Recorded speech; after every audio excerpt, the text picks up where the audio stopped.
So News 12's Brian Donohue has spent the last 10 weeks of summer reviewing the top shore destinations in our state. He ranks each and every one based on his own opinions of the beaches and their attractions.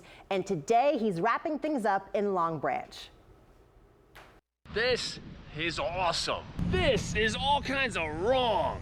Yep, that about sums up the confusing state of affairs in Long Branch. 10th and final stop on my rate 'em and rank 'em tour of top Jersey Shore beaches. If Belmar was superlative free and uniformly okay, Long Branch is where you'll find the extremes. A Jekyll and Hyde beachfront packed with great stuff and terrible stuff. First, the great. At the north end of Long Branch is 7 Presidents Park. Truly a model of what more of the Jersey Shore should be. Just a park. For 7/10 of a mile, it's just dunes, parking, great beach access, showers, and bathrooms. And it seems to get nicer by the year. The dunes are gorgeous. There's good sandbars for little kids and boogie boarders, at least until the next round of beach replenishment ruins it. And then just one business, an ice cream place. And that's all you need. And looky here, a beachfront skate park. Imagine good, clean, free fun on the beach. Who thinks this stuff up? This is a high-scoring beach. This is like a 4+. And then the horrible. South of the park, you enter a world where the city and developers seem to be aiming for some sort of terrible cross between the cheesy glitz of Miami Beach and the overcooked sprawl of Staten Island. It's a place where the old funky boardwalk that had water slides and arcades has given way to a landscape that looks like a fake Hollywood set, or a place that's just not sure what it wants to be. Here's my hot take on palm trees at the Jersey Shore. Fake palm trees, kitschy, tongue-in-cheek fun. Real palm trees, a pathetic attempt to be something you're not. The members-only private beach clubs that dominate northern Monmouth County also start to show up here. Major points deduction. What to do here? I could split the difference and give it a 3, but I gotta score it a little higher than the 3 I gave to Belmar and Asbury Park, so I'm gonna go with a 3.5 for the beaches here.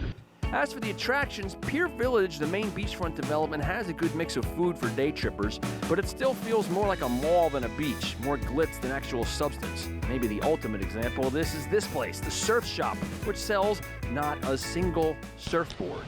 Okay, this is like an ice cream shop that only gives you the whipped cream and the cherry on top. On the plus side, Long Branch's inland neighborhoods are full of little gems in the rough.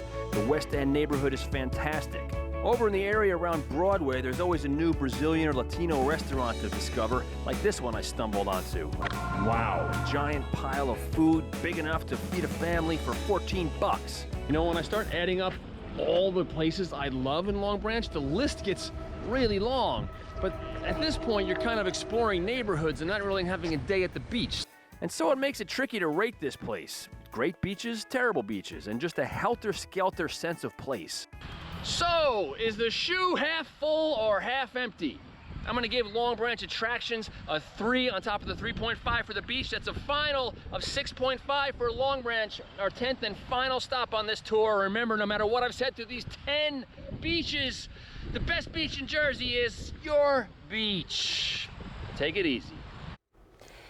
And as you heard Brian say, that wraps up his tour of the 10 biggest destinations in Jersey. Cape May and Ocean City reigning supreme at the top of the list with scores of 9. But next week, Brian shows us the beach that he says is a perfect 10. Can't wait.